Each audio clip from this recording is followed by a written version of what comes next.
Whistleblowers with claims of unidentified aerial phenomena sightings could soon have additional protections.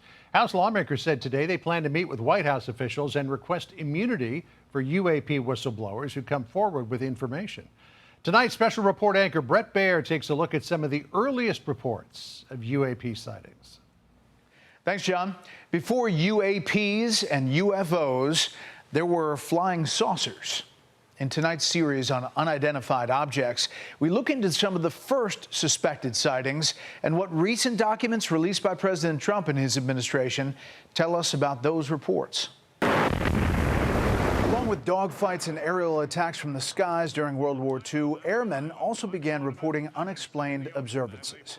This object was almost the size of the moon. A Polish flight lieutenant was returning from a bombing mission over Germany in 1942 when his rear gunner reported an approaching aircraft. I wouldn't take any chance on it, and I told my rear gunner to give him a blast. When they landed, the crew reported the incident to military officials, but their claims were laughed at. The officer who was receiving this made a joke of it, how many beer I had. They later learned other crews witnessed the same phenomena. Documents released last month also show reports of an aluminum-colored, cylinder-shaped object that appeared to be suspended vertically. One report notes crews were followed by lights that blink on and off, changing colors. We're encountering this phenomenon that got named Foo Fighters. This went up to the White House, and the Office of Scientific Research and Development sent scientists over to investigate that. After the war, we realized that the Germans were experiencing the same phenomenon. Retired Colonel Carl Nell was the Army director for supporting the UAP task force and served as modernization advisor to the Vice Chief of Staff of the Army. He now works in private aerospace. This is real. This is not make-believe. It's 100% real, Bret.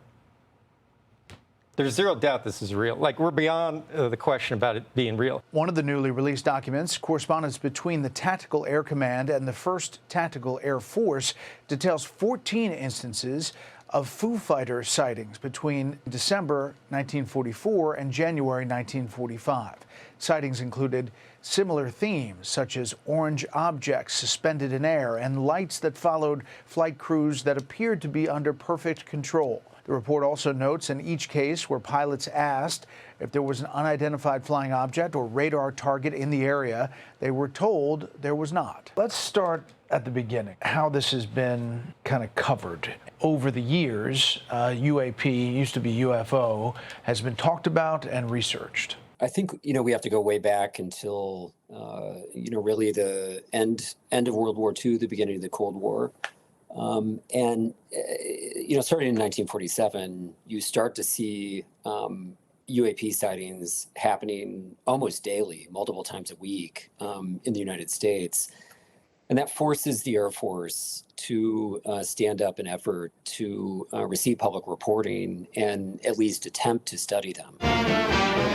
Even the goat seems to be looking for the mysterious discs, and the bear's on the alert. Or maybe there's a flying saucer with milk.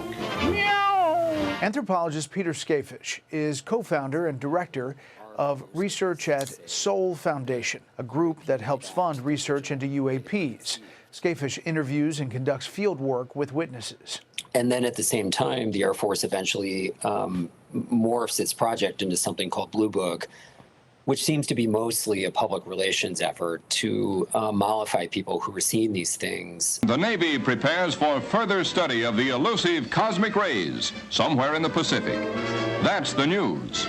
A secondary consideration clears up the mystery of the so-called flying saucers. UAP experts say Project Blue Book was an effort to show Americans that UAPs were nothing extraordinary. We do want the public to know that we definitely did see this flying saucer.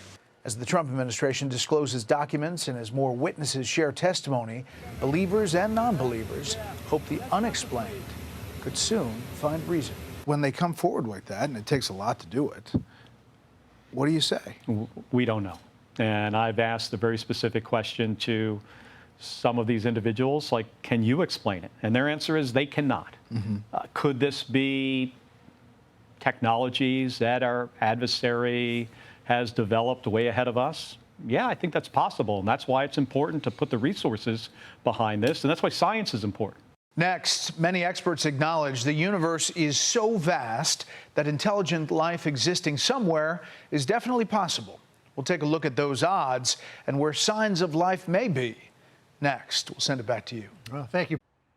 Be sure to like and subscribe for all the Fox News latest on YouTube and catch full shows streaming now on Fox One.